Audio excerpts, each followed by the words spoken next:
اللہ تعالیٰ نے 11ویں سپارے میں ارشاد فرمایا رضی اللہ عنہم ورضوا عنہ، صحابہ وہ ہیں جن سے اللہ راضی ہے اور یہ صحابہ خدا سے راضی ہے۔ صحابہ یہ جن کا ہم ذکر کرتے ہیں یہ کوئی عام ہستی نہیں ہے، اس لیے کہ سرکار کی حدیث ہے، سرکار علیہ السلام کی حدیث پاک کا مفہوم ہے۔ سرکار فرماتے ہیں سب سے پہلے رب تعالیٰ نے، سرکار فرماتے ہیں کہ مجھے رب تعالیٰ نے اپنے لیے چنا۔ پھر سرکار فرماتے ہیں میرے لیے میرے سارے صحابہ کو چنا۔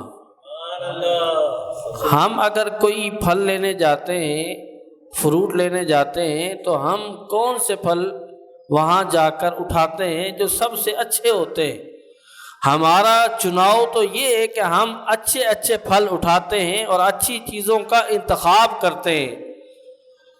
تو صحابہ کی عظمت کا اندازہ کون لگا سکتا ہے کہ ان کا انتخاب کرنے والا خود خدا ہے۔ سرکار فرماتے ہیں پھر سارے صحابہ کو میرے لیے چنا، پھر ان چنے ہوئے میں سے 4 یاروں کو پھر میرے لیے چنا۔ وہ کون ہیں؟ حضرت ابوبکر صدیق رضی اللہ تعالیٰ عنہ، حضرت عمر فاروق رضی اللہ تعالیٰ عنہ، حضرت عثمان غنی رضی اللہ تعالیٰ عنہ، حضرت مولا کائنات سیدنا علی المرتضیٰ رضی اللہ تعالیٰ عنہ۔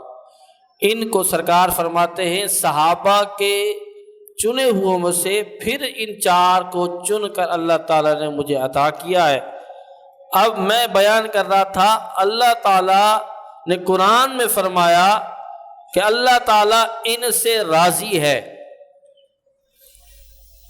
اب آپ کو ایک بات بڑی خوبصورت سنانے لگا ہوں، توجہ رکھیے گا کہ حدیث پاک میں آتا ہے کہ جب بندہ جنت میں جائے گا، جنت میں اسے ساری نعمتیں مل جائیں گی، جنت میں اسے ساری نعمتیں مل جائیں گی، سب کچھ مل جائے گا۔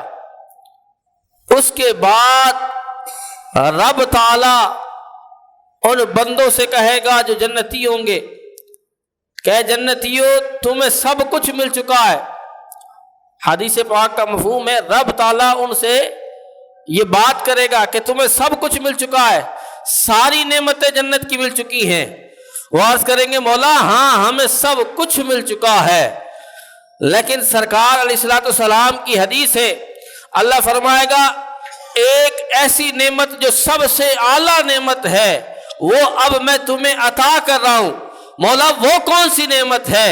اللہ فرمائے گا اب میں اپنی رضا کو تم پر نازل کر رہا ہوں، اب میں کبھی بھی تم سے ناراض نہیں ہوں گا، ہر وقت تم سے راضی رہوں گا۔ رب تعالیٰ فرمائے گا یہ سب سے اعلیٰ نعمت ہے۔ توجہ کریں جنت میں بندہ پہنچے گا کیسے؟ سب سے پہلے اسے دنیا میں نیک عمل کرنا ہے، پھر اس کے بعد قبر میں پاس ہونا ہے، پھر حشر میں پاس ہونا ہے، سوال و جواب ہوں گے، پل صراط سے گزرنا ہے، پھر جا کر جنت میں نعمتیں ملیں گی۔ اس کے بعد بندوں کے لیے یہ اعلان ہوگا، رب فرمائے گا اے بندو اب میں تم سے کبھی ناراض نہیں ہوں گا۔ یہ سارے مراحل کے بعد رب تعالیٰ کی رضا حاصل ہو رہی ہے، اسی لیے ہم عمل کرتے ہیں، نماز پڑھتے ہیں، ہمیں نہیں پتا وہ رب ہم سے راضی ہے یا ناراض ہے، ہم زکوٰۃ دیتے ہیں، ہمیں نہیں پتا وہ رب ہم سے راضی ہے یا ناراض ہے۔ توجہ کریں ان سارے مراحل کے بعد ہمیں پتہ چلے گا وہ رب ہم سے راضی ہے، رب اعلان فرمائے گا۔ لیکن جب صحابہ کی بات آئی تو رب تعالیٰ نے قرآن میں فرما دیا اے صحابہ تمہاری یہ عظمت ہے، تمہاری یہ شان ہے، دوسروں کے لیے اعلان جنت میں کروں گا لیکن تمہارے لیے یہ اعلان ہے میں دنیا میں تم سے راضی ہو چکا ہوں۔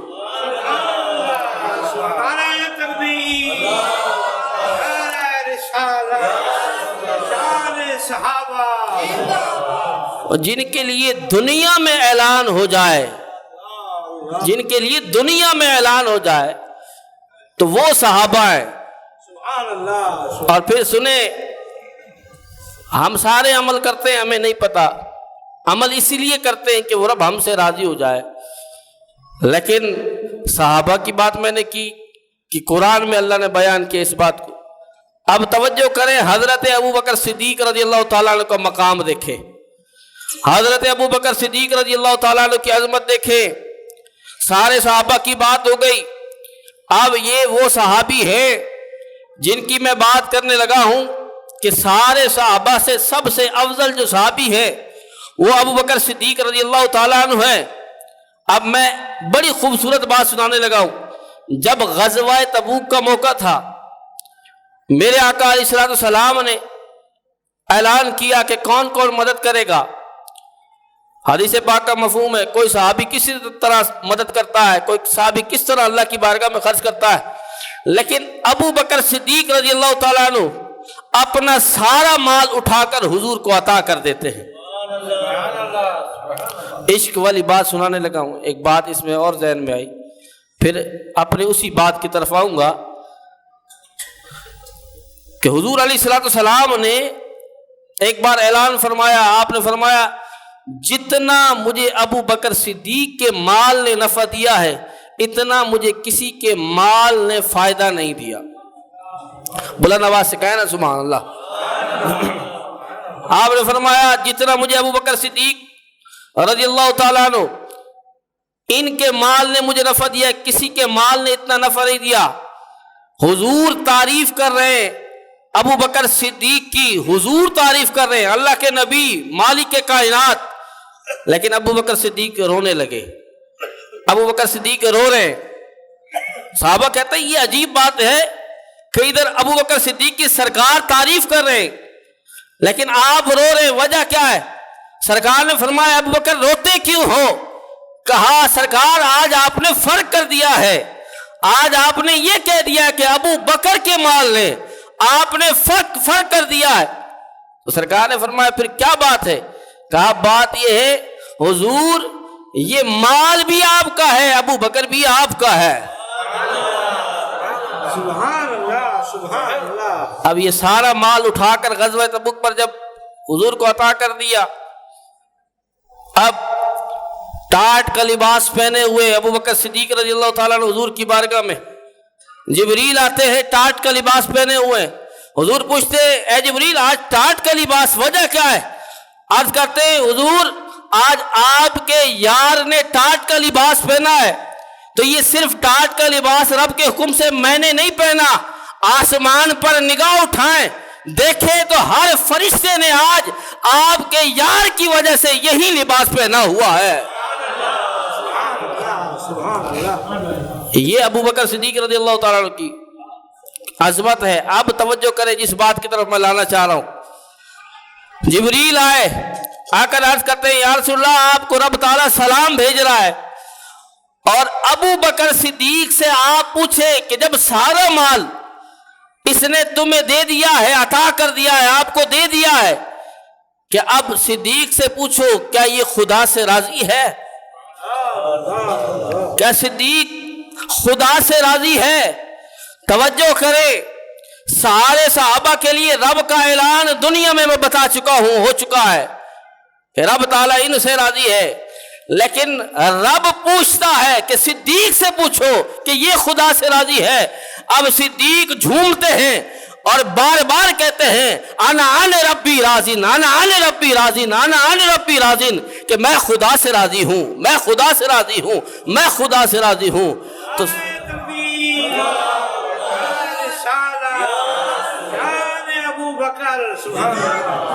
ابو بکر صدیق رضی اللہ تعالیٰ عنہ صحابہ کی شان پر بولا کرے، اس لیے کہ آج ہم لوگ، ہمیں کوئی گالی پکڑے ہم اس سے بات نہیں کرتے، ہم سے کوئی اختلاف کرے ہم اس سے بات نہیں کرتے، جس کا مزاج ہمارے مطابق ہو تو ٹھیک ہے، ورنہ ہم اس سے بات نہیں کرتے۔ لیکن اگر کسی سے رشتہ داری جڑ جائے اور وہ صحابہ کا گستاخ ہو تو ہم کہتے ہیں بھائی رشتہ داری کا مسئلہ ہے، پہلے تو ایسے لوگوں سے رشتہ داری نہ کرو، اور جو صحابہ کی شان میں بکواس کرے اس سے نہ ملو، اس لیے کہ آپ کہتے ہو یہ دین بڑا سخت ہے، یہ کیسے ہے؟ ہم نے کہا سرکار نے فرمایا ہے سیجیء فی آخر زمان قوم ینقصونہم الا فلا تآکلوہم الا فلا تشاربوہم الا فلا تناکحوہم الا فلا تصلوا معہم الا فلا تصلوا علیہم۔ سرکار فرماتے ہیں ایک زمانہ آئے گا لوگ آ کر میرے صحابہ کی شان میں بکواس کریں گے اور کمی کریں گے۔ سرکار فرماتے ہیں ان کے ساتھ تم نے بات نہیں کرنی، ان کے ساتھ سرکار فرماتے ہیں تم نے کھانا نہیں کھانا، ان کے ساتھ پینا نہیں ہے، ان کے ساتھ رشتہ داریاں نہیں کرنی۔ سرکار نے منع فرمایا ہے۔ سرکار فرماتے ہیں ان کے ساتھ مل کر نماز نہیں پڑھنی، وہ مر جائے تو ان کا جنازہ نہیں پڑھنا۔ کیوں سرکار؟ وجہ کیا ہے؟ سرکار فرماتے ہیں کہ ان پر لعنت واقع ہو چکی ہے۔ ابو بکر صدیق رضی اللہ تعالیٰ عنہ کی عظمت کا اندازہ کون لگا سکتا ہے؟ یہ بڑی خوبصورت روایت، بڑی خوبصورت روایت۔ میں نے جب یہ روایت ذہن میں میرے آئی تو میں نے یہ بات سوچی کہ میں نے کہا حضرت ابو بکر صدیق رضی اللہ تعالیٰ عنہ کا مقام و مرتبہ ہم اس کا اندازہ نہیں لگا سکتے۔ حضور کی شان کی بات تو الگ رہی، حضور کی بات تو الگ رہی۔ حضرت ابو بکر صدیق رضی اللہ تعالیٰ عنہ کے بارے میں کیا حدیث میں آئی ہے بات سنیں۔ سرکار فرماتے خصال الخیر 360 اذا اراد اللہ بعبد خیرا جعل فی خصلۃ منہا بها يدخل الجنة افی شیء فقال ابو بکر یا رسول اللہ افی شیء منها، آپ علیہ السلام نے فرمایا قال نعم جمیع من کل۔ اب سنیں بڑی خوبصورت روایت۔ میرے آقا علیہ السلام بیٹھے اور حضرت ابو بکر صدیق رضی اللہ تعالی عنہ آپ کے بالکل ساتھ بیٹھا کرتے تھے۔ حضرت ابو بکر صدیق بالکل ساتھ بیٹھا کرتے تھے، اور جب بھی حضور بات کرتے تھے ابو بکر سے بات کرتے تھے اور عمر سے بات کرتے تھے، ان دو صحابہ سے بات کرتے تھے، ان کو دیکھ کر مسکراتے تھے، یہ حضور کو دیکھ کر مسکراتے تھے۔ تو حضور علیہ السلام نے فرمایا بھلائی کی 360 خصلتیں، خیر کی 360 خصلتیں اللہ تعالیٰ جس کے ساتھ بھلائی کا ارادہ فرماتا ہے اسے ایک خوبی ان 360 خصلتوں میں سے ایک خوبی اسے دے دیتا ہے۔ بہا یدخل الجنت، رب تعالیٰ اس ایک خصلت کی وجہ سے، اس کی ایک خوبی کی وجہ سے، اس ایک عادت کی وجہ سے جو اس کو رب تعالیٰ نے عطا کی ہوتی ہے، اس کی وجہ سے رب تعالیٰ اس کو جنت عطا کر دیتا ہے۔ ان 360 میں سے جسے ایک مل جائے اسے جنت مل جاتی ہے۔ توجہ کرے۔ اور جنت میں کیا کچھ ہوگا؟ حدیث پاک میں آتا ہے کہ جنت میں وہ کچھ ہے جو کسی آنکھ نے دیکھا نہیں، جو کسی کان نے سنا نہیں۔ کیا کچھ ہوگا؟ وَلَكُمْ فِيهَا مَا تَشْتَهِي أَنفُسُكُمْ۔ رب تعالیٰ نے قرآن میں فرمایا جنت میں جو تمنا کرو گے رب تعالیٰ عطا فرما دے گا۔ یہ ایک خوبی جسے مل جائے اسے اتنی اعلیٰ نعمت جنت مل جائے گی، اتنا اعلیٰ مرتبہ ہو جائے گا۔ جسے ایک خوبی مل گئی اسے جنت مل گئی۔ اب توجہ کرے 360 خصلتیں ہیں، اور ابو بکر صدیق کے مقام کا اندازہ کون لگا سکتا ہے؟ آپ نے عرض کی یا رسول اللہ کوئی ایک خوبی میری ذات میں بھی ہے؟ سرکار فرماتے ہیں نعم جمیعہا من کل۔ اے ابو بکر تم ایک خوبی کی بات کرتے ہو، 360 کی 60 وہ جتنی کی جتنی ہے وہ تیری ساری ذات پہ موجود ہے، وہ سب کی سب تیری ذات پہ موجود ہیں۔ اب توجہ کریں جسے ایک مل جائے اسے جنت مل جاتی ہے، اتنی اعلیٰ نعمت مل جاتی ہے۔ جسے ایک خوبی ملے اسے جنت مل جائے، تو بتاؤ ابو بکر صدیق کا مقام کتنا ہوگا کہ 360 خصلتیں آپ کو عطا کی گئیں رب تعالیٰ کے کرم سے۔ تو کون اندازہ لگا سکتا ہے کہ ابو بکر صدیق کی شان کیا ہوگی؟ جسے ایک مل گئی اسے جنت مل گئی۔ اور ابو بکر صدیق رضی اللہ تعالیٰ عنہ سے محبت کرنے والے آپ بیٹھے ہیں نا، آپ ذکر سن رہے ہیں، جمعے میں آئے تو یہ نہ سمجھیں کہ ہم یہاں بیٹھ کر ذکر کر رہے ہیں تو ہمیں فائدہ کیا ہوگا۔ ابو بکر صدیق رضی اللہ تعالیٰ عنہ سے محبت کرنے والے کو ملے گا کیا؟ بات تو یہ ہے نا کہ ہم جو یہاں بیٹھ کر ذکر کر رہے ہیں ہمیں کیا فائدہ مل رہا ہے۔ میں ایک جگہ محفل میں گیا، اس کے بعد انہوں نے کہا کہ سب تقریر کرتے ہیں لیکن آپ وہ بات بتاتے ہیں کہ ہمارا فائدہ کیا ہے۔ محفل میں بیٹھنے کا فائدہ کیا ہے؟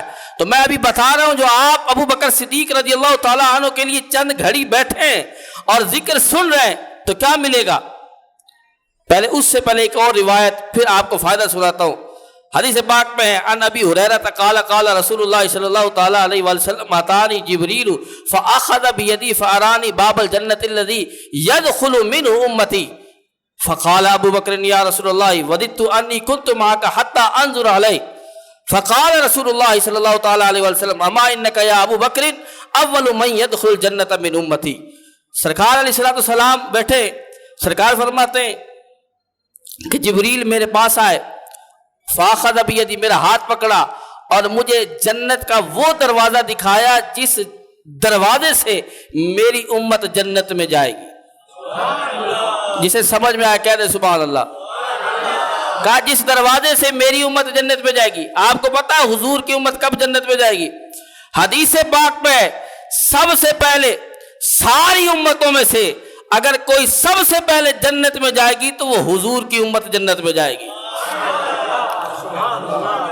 اب سرکار فرماتے مجھے وہ دروازہ دکھایا گیا جس سے میری امت نے جنت میں جانا تھا۔ اب سرکار علیہ السلام کے صحابی حضرت ابوبکر صدیق پھر سامنے بیٹھے، عرض کرتے ہیں یا رسول اللہ میری تو یہ تمنا تھی کہ آپ جب گئے تھے تو وددت انی کنت معک حتی انظر علیہ، میں بھی آپ کے ساتھ ہوتا اور میں اس دروازے کو دیکھتا جس کو آپ دیکھ کر آئے۔ تو حضور علیہ السلام نے فرمایا اے ابو بکر صدیق آپ یہ بات کرتے ہیں کہ اس دروازے کو دیکھنے کی بات کرتے ہیں، اما انک یا ابو بکر اول من يدخل الجنۃ من امتی، تیرا یہ مقام ہے کہ سب سے پہلے میری امت میں سے اگر کوئی جنت میں جائے گا تو وہ ابو بکر صدیق تیری ذات ہے جو سب سے پہلے جنت میں جائے گی۔ سب سے پہلے اگر کوئی حضور کی امت سب سے پہلے جنت میں ساری امتوں میں سے، اور ابو بکر صدیق سب سے پہلے جنت میں جائیں گے حضور کی امت میں سے، تو سب سے پہلے جنت میں جو جائیں گے وہ ابو بکر صدیق کی ذات ہے۔ اب توجہ کرے، میں بتا رہا تھا محبت کرنے والوں کو کیا ملے گا، محبت کرنے والوں کو کیا ملے گا؟ جو ابو بکر صدیق کا نعرہ لگاتے، جو ابو بکر صدیق کا نعرہ لگاتے ہیں، ان کا نام سن کر محبت سے، عقیدت سے ان کا نام سنتے ہیں، ان سے محبت کرتے ہیں، تو کیا فائدہ ملے گا؟ میں بتا رہا تھا جب ابو بکر صدیق سب سے پہلے آپ کو جنت میں جانا ہوگا تو اس وقت ابو بکر صدیق سے کہا جائے گا ادخل الجنہ، جنت میں چلے جاؤ، ادخل الجنہ، جنت میں چلے جاؤ۔ سب سے پہلے آپ کو جنت میں جانا ہے، اعلان ہو جائے گا اے ابو بکر جاؤ جنت میں۔ ابو بکر صدیق کہیں گے ما ادخل حتی یدخل ہی من کان یحبنی فی الدنیا، آپ کہیں گے میں جنت میں نہیں جاؤں گا جب تک اپنے چاہنے والوں کو اپنے ساتھ جنت میں نہ لے جاؤں۔ اب میں نتیجہ نکال رہا ہوں، توجہ کریں، سب سے پہلے امتوں میں سے سب سے پہلے اگر کوئی جنت میں امت جائے گی تو وہ حضور کی جائے گی، اور حضور کی امت میں سے سب سے پہلے اگر کوئی جنت میں جائے گا تو ابو بکر صدیق کی ذات گرامی ہے۔ پھر اب جب ابو بکر صدیق کو کہا جائے گا کہ جنت میں جاؤ، ابو بکر صدیق کہیں گے کہ میں جنت میں نہیں جاتا